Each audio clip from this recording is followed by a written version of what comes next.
सुशांत सिंह राजपूत वाला मामला जो पिछले 3.5 साल से चल रहा है, इस मामले में हाल ही में आई हलचल के बाद कहा जा रहा है कि बड़े लोग निकल के आ चुके हैं सामने।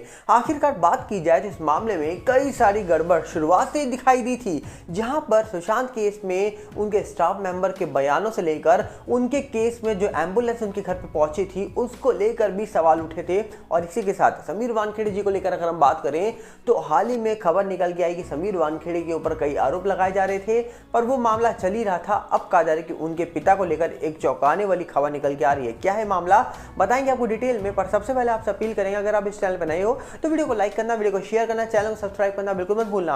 आपको यहाँ पर बता दिया जाए कि जहां पर सुशांत मामला लगभग 3.5 साल से चल रहा है, इस मामले में बड़ी बड़ी एजेंसी जांच करने आई। पहले पुलिस ने जांच की, बाद में सीबीआई आती है, फिर एनसीबी, फिर ईडी, ना जाने अलग अलग एजेंसी जांच करने आती है। उसके बाद भी लगभग 3 साल 3.5 साल के आसपास होने के बाद भी आज भी ये मामला पेंडिंग है। आज भी इस मामले को एक मिस्टीरियस मामला बोला जाता है। पर वहीं पे अगर हम बात करें तो हाल ही में जनता की अदालत के अंदर जब से बड़े खुलासे होने शुरू हुए हैं, तब से ही कहा जा रहा है कि इस मामले में बहुत सारी चीज़ें सामने आनी शुरू हो चुकी हैं।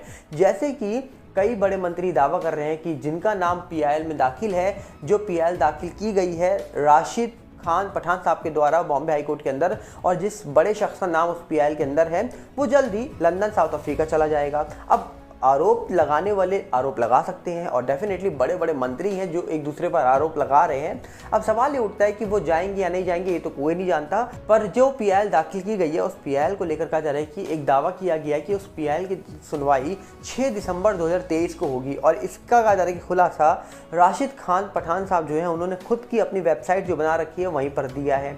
अब सवाल उठता है कि जब 6 दिसंबर को सुनवाई होगी तो क्या जिसका नाम पीआईएल के अंदर लिखा हुआ है, जिस बड़े शख्स का नाम लिखा हुआ है, उसके बारे में क्या फैसला सुनाएगा कोर्ट, या फिर इसकी सुनवाई टल जाएगी, डेट आगे बढ़ेगी, या फिर इसको खारिज कर दिया जाएगा, अभी ये कुछ नहीं कहा जा सकता। पर उसके साथ साथ अगर हम बात करें तो इस मामले में कई सारे लोगों के हमने ऐसे ऐसे रूप देखे जिनको देखने के बाद कहा जा सकता है कि कभी भी किसी पे ईजिली विश्वास नहीं करना चाहिए, क्योंकि दोस्त बनकर आए हुए शख्स जो एक साल से सुशांत से नहीं मिले थे, उनके आने के बाद कहा जा रहा है कि उन पे ही सवाल उठ गए। और जब उन पे सवाल उठे तो उन्होंने जो बयान दिए वो बयान कहीं ना कहीं अलग अलग दिखाई दे रहे थे। बात करें एम्बुलेंस की तो एम्बुलेंस को लेकर सवाल क्यों उठे।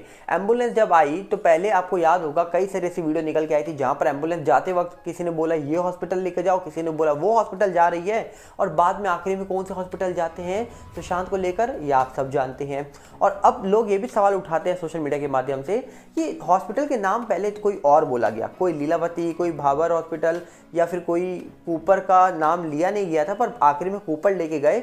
पर आखिरकार पहले दूसरे हॉस्पिटल का नाम क्यों लिया गया? क्या मीडिया को दूसरे हॉस्पिटल भेजना था और लेके यहाँ पर सुशांत को कूपर में जाना था ताकि मीडिया वहाँ ना पहुँचे और हम इजीली जल्दी पहुँच जाएं, ट्रैफिक ना मिले? जो भी रीज़न हो सकता है, पर आखिरकार लोग सवाल उठा रहे थे इस मामले को लेकर भी। जिसके बाद अभी हाल ही में इससे पहले एक दिशा केस हुआ था, उसको लेकर भी लोगों ने सवाल उठाए। अब सवाल उठाने वाले बहुत सवाल उठा सकते हैं देखिए, पर आखिरकार इस मामले में जिस तरीके से सवाल उठे हैं, पिछले कई सालों से उठ रहे हैं, आज तक ऐसा कोई मामला नहीं हुआ जिसमें इतने सवाल उठे हों। और यहाँ तक कि बड़े बड़े वकील, बड़े बड़े एडवोकेट निकल के आ चुके हैं अब सामने, जो अपनी बात रख रहे हैं, अपना पक्ष रख रहे हैं सामने। और जिस पीआईएल की अगर हम बात कर रहे हैं, जो पीआईएल राशिद खान पठान साहब ने यहाँ पर कहा जा रहा है कि बॉम्बे हाईकोर्ट में डाली है, उस पीआईएल के अंदर बहुत सारे सबूत की भी बातें हो रही हैं, मोबाइल लोकेशन की भी बातें हो रही है, 100 मीटर के दायरे में कौन मौजूद था उसको लेकर भी बातें हो रही हैं। तो अलग अलग चीज़ों को लेकर हम देख रहे हैं कि बातें बहुत सारी हो रही हैं। पर आज भी लोग इंतजार क्या कर रहे हैं कि इस मामले में जो भी फाइनल निर्णय है वो कब निकल के आएगा। क्योंकि इस मामले में जब एनसीबी की एंट्री हुई थी तब हमने देखा था कि समीर वानखेड़े जी जैसे बड़े बड़े ऑफिसर इस मामले में जाँच करने आते हैं। बड़े बड़े ऑफिसर जाँच करने जब आते हैं तो कई लोगों को वो गिरफ्तार करते हैं, पकड़ते हैं, कई लोगों पर आरोप लगते हैं, एनसीबी की चार्जशीट में भी कई लोगों के नाम आते हैं। पर आजकल फिलहाल वो सब लोग बाहर है और अलग अलग शोज़ में जाकर या फिर अलग अलग जगह पर जाके अपने अपने एक्सपीरियंस बता रहे हैं कि उनके साथ क्या क्या हुआ, उन्होंने क्या क्या फील किया, अलग अलग बातें बताई जा रही हैं। पर अगर हम इसी तरफ बात करें, समीर वानखेड़े जी को लेकर पिछले कुछ टाइम से सवाल उठ रहे थे, वहीं पर कहा जा रहा है कि एक खबर निकल के आ रही है, और ये खबर कहा जा रहा है कि बताई जा रही है कि समीर वानखेड़े जी के जो पिता हैं उनके साथ धोखाधड़ी का मामला हुआ है। जी हाँ, बताया जा रहा है कि समीर वानखेड़े जी के पिता जो हैं, जिनके साथ धोखाधड़ी हो गई है, ऑनलाइन शॉपिंग कर रहे थे और खाते से, मतलब बैंक अकाउंट से उनके हजारों रुपए कट जाते हैं, उड़ जाते हैं। क्या है पूरा मामला बताते हैं आपको डिटेल में।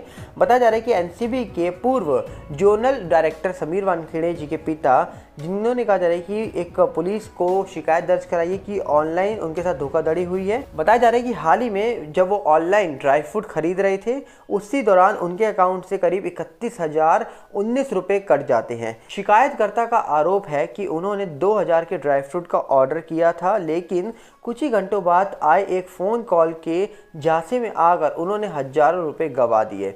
एक न्यूज़ पोर्टल की न्यूज़ के मुताबिक 70 वर्षीय ज्ञानदेव वानखेड़े ने ओशिवारा पुलिस स्टेशन में एक एफआईआर दर्ज करवाई है, जिसमें कहा जा रहा है कि उन्होंने बताया कि फेसबुक में उनको एक विज्ञापन दिखा जहां पर ड्राई फ्रूट की फोटो लगी थी और उसमें कहा जा रहा है कि उन्होंने 2,000 के बादाम, नट्स और अंजीर और अखरोट का ऑर्डर दिया। हालांकि उन्हें कुछ घंटों के बाद एक फ़ोन कॉल आया जिसमें कहा गया कि उनका पार्सल तैयार है, लेकिन जीएसटी के कारण अवरुद्ध हो गया है, जिसके कैंसिलेशन के लिए जब उन्होंने अपना ऑर्डर रद्द करने और पैसे वापस करने के लिए कहा, तब कहा जा रहा है कि जो सामने वाला पर्सन था वो उनको कहता है कि गूगल पे पर एक कोड सबमिट करने के लिए कहा गया और 3 अलग अलग कोड प्रदान किए।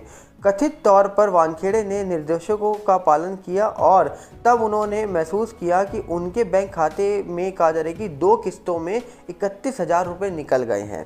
जानकारी के अनुसार उनके बैंक खाते में 22,000 और 4,999 रुपये डेबिट कर दिए गए। वानखेड़े ने कहा जा रहा है कि जो विज्ञापन देखा था, जो सी वो कंपनी थी, उनके कहा जा रहा है के खिलाफ एक कंप्लेन दर्ज करवाई है धोखाधड़ी की। इस बीच कहा जा रहा है कि समीर वानखेड़े, जिन्होंने शाहरुख खान के बेटे आर्यन खान से जुड़े कथित ड्रग्स और क्रूज मामले को संभाला था, हाल ही में कहा जा रहा है कि बांग्लादेश से उनको एक धमकी मिली थी जान से मारने की। अब कहा जा रहा है कि उनके पिता के साथ एक धोखाधड़ी का मामला भी हो गया है। तो एक तरफ देखा जाए तो समीर वानखेड़े जी को, जहां पर एक तरफ हम देख रहे थे कि उनके वो लोग आरोप लगा रहे हैं, जहां पर समीर वानखेड़े जी हमेशा से कहते आए हैं कि भैया जो सच है, जो गलत है, वो अपने आप सामने आएगा, आप चिंता मत करिए। अब कहा जा रहा है कि उनके पिता के साथ ये धोखाधड़ी का मामला हुआ है, इसके खिलाफ कहा जा रहा है कि उन्होंने कंप्लेंट दायर करवा दी है।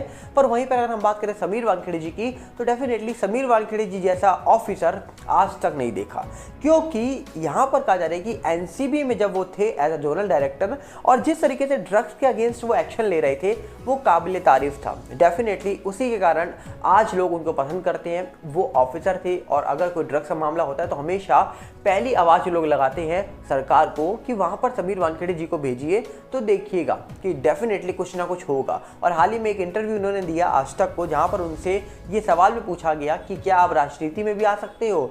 अब उनका साफ कहना था कि मुझे जनता की सेवा करनी है, वो सेवा मैं गवर्नमेंट ड्यूटी में रह के करूँ या समाज सेवक बन जाऊँ, ये अपने ऊपर है। अब इसके बारे में उन्होंने ज़्यादा कुछ बोला नहीं था, पर अब कहा जा रहा है कि कई सारी चीज़ें और निकल के आ रही हैं। अब आने वाले वक्त में क्या होगा ये तो वही जाने।